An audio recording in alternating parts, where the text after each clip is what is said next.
শুরু ভাই, শুরু ভাই। এই যে আপনি নতুন একটা অ্যাপস তৈরি করেছেন, আপনি বলছেন এটা আসলে এআই টিচার নামে একটা অ্যাপস তৈরি করেছেন। এটা আসলে অনলাইনের মাধ্যমে যারা শিক্ষার্থী রয়েছে তাদেরকে বিভিন্ন শিক্ষা মূলক কার্যক্রম শেখাবে। আসলে কেন এটা আপনার উদ্বোধন করলেন বা কেন আপনি চাচ্ছেন, আর কি চাচ্ছেন এটা দিয়ে আপনি? আসলে এই অ্যাপসটা তৈরি করা হয়েছে বাংলাদেশের স্টুডেন্টদের জন্য, যাতে ভৌগোলিক অবস্থার কারণে কোনো স্টুডেন্ট এই ডিজিটাল মাধ্যম থেকে পিছিয়ে না থাকে। ডিজিটাল মাধ্যম ব্যবহার করে যাতে সবাই সঠিক শিক্ষাটা গ্রহণ করতে পারে, এজন্য আমি এআইটি সেন্টার তৈরি করছি। এআইটি সেন্টারের মাধ্যমে ক্লাস 8 থেকে শুরু করে ইউনিভার্সিটি পর্যন্ত প্রত্যেকটা স্টুডেন্ট তাদের যে কোনো ক্লাসের পড়া, যে কোনো বহির্বিশ্বের পড়া, ডিজিটাল অনলাইনে যে কোনো বিষয় তারা এখান থেকে প্রশ্ন করে উত্তর নিতে পারবেন। এবং শুধু প্রশ্ন করে উত্তরে নিতে পারবে না, এখান থেকে ম্যাথ সলভ করতে পারবেন, ধর্মীয় সমাধান নিতে পারবেন। এবং এখানে আরেকটা সিস্টেম রাখছি, এআই সিস্টেম, সেটা হচ্ছে এটা স্বপ্নের ব্যাখ্যা দিতে পারবে। এটার নাম, বয়স এবং সময় অনুযায়ী আপনার ধর্মের স্বপ্নের ব্যাখ্যাটা দিতে পারবে। এবং অনেক ডিভাইস করছি, এর ভিতরে এআই ডিভাইস রাখছি, যেখান থেকে একটা স্টুডেন্ট পূর্ণাঙ্গ শিক্ষা নিতে পারবে।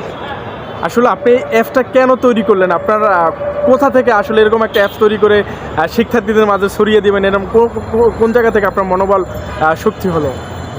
আমার কাছে মনে হয়েছে যে বাংলাদেশের যে শিক্ষা ব্যবস্থা, এই শিক্ষা ব্যবস্থাটা গরিবদের জন্য খুবই দুর্বল। যেখানে এখন প্রতিটা সাবজেক্টের জন্য আলাদা আলাদা টিচার দরকার হয়। তো একটা সাবজেক্ট যদি পড়তে যাই তাহলে মিনিমাম 500 টাকা, তো 4টা সাবজেক্ট যদি পড়তে যাই তাহলে দেখা যায় কি 2000 টাকা। তো পড়াশোনার খরচটা আসলে অনেক হয়ে যায়। তো সেই জায়গা থেকে আমি এমন একটা সিস্টেম তৈরি করতে চেয়েছি যে সিস্টেমটা সকল সাবজেক্টের সমাধান এক জায়গায় পাবে। যে কোনো সাবজেক্ট সিলেক্ট করে সে প্রশ্ন করবে, সেই সাবজেক্টের সঠিক উত্তর সে পেয়ে যাবে, সঠিক সমাধান সে পেয়ে যাবে। আপনার ভবিষ্যৎ পরিকল্পনা কি এটা নিয়ে? ভবিষ্যৎ পরিকল্পনাটা হচ্ছে আমি চাই বাংলাদেশের প্রতিটা স্টুডেন্ট যাতে অনেক এই ইসের মাধ্যমে অনেক ভালো কিছু করতে পারে। জি, আপনার আগামী দিনে আরও কার্যক্রম কীরকম চালিয়ে যাবেন এটা নিয়ে? আমার ভবিষ্যতে আরও বিস্তার পরিকল্পনা আছে। যেমন এর ভিতরে আমি পরীক্ষার প্রস্তুতি সমূহ রাখছি, প্রায় 21টা পরীক্ষার প্রস্তুতি সমূহ রাখছি, 21টা কোর্স রাখছি। এই কোর্স এবং পরীক্ষার প্রস্তুতি সমূহ পড়ে এখান থেকে কোর্স করে পরীক্ষার প্রস্তুতি সমূহ নিয়ে যাতে একটা স্টুডেন্ট পূর্ণাঙ্গ মানুষে গড়ে উঠতে পারে। আচ্ছা, আপনার এই বিষয় নিয়ে আসলে আরও এই অ্যাপসটা যে এআই যে টিচার যেটা অ্যাপসটা ইউজ করছেন, সরকারের আরও সহযোগিতা পেলে আরও কিছু এগিয়ে যেতে পারবেন কিনা? সরকারের সহযোগিতা চাচ্ছেন কিনা? না, আসলে সরকারের সহযোগিতা তো অবশ্যই প্রয়োজন। বাংলাদেশ সরকার যদি আমার এই বিষয়ে সহযোগিতা করে তাহলে আমি এই অ্যাপসটাকে নিয়ে আরও অনেক দূর পর্যন্ত চলে যেতে পারবো। কারণ এই অ্যাপসটা তৈরি করেছে সম্পূর্ণ আমার নিজস্ব মেধা এবং নিজস্ব দক্ষতার উপরে ভিত্তি করে। আমি কখনো কারো কোনো প্রতিষ্ঠানের সহযোগিতা নেয়নি এবং আমি ব্যক্তিগতভাবে সফটওয়্যার ইঞ্জিনিয়ার না, আমি বিভিন্ন মাধ্যম থেকে শিখে এই অ্যাপসটা তৈরি করছি। আপনার কতদিন লেগেছে এই অ্যাপসটা তৈরি করতে? এই অ্যাপসটা তৈরি করতে আমার মিনিমাম 6 মাস সময় লাগছে। 6 মাস ধরে চেষ্টা করার পরে আমি গতকাল রাত 11টা 45 এই অ্যাপসটা আমি তৈরি করতে সক্ষম হয়েছি।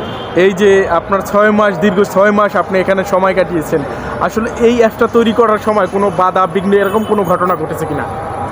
অবশ্যই আমি এই অ্যাপসটা তৈরি করার ক্ষেত্রে কতবার যে ভুল করছি, কতবার যে এই অ্যাপসটা কাজ করে নাই, একবারে শেষ পর্যায়ে এসেও এই অ্যাপসটার কাজ অনেক সময় করে নাই, আবার প্রথম থেকে শুরু করা লাগছে।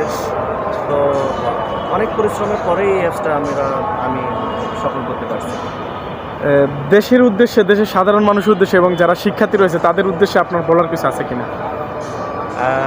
দেশের উদ্দেশ্যে সাধারণত আমার এতটুকুই বলা যে আপনারা এই অ্যাপসটার ভিতরে ঢোকেন, দেখেন এবং এই অ্যাপসের মাধ্যমে সেবা নেন। আপনাদের সকল প্রশ্ন, সকল অজানা আপনারা এখান থেকে জানতে পারবেন। দেশের শিক্ষাকে উন্নত করার জন্য আমার এই অ্যাপসটা অনেক ভালো কাজ করে। জি, ধন্যবাদ।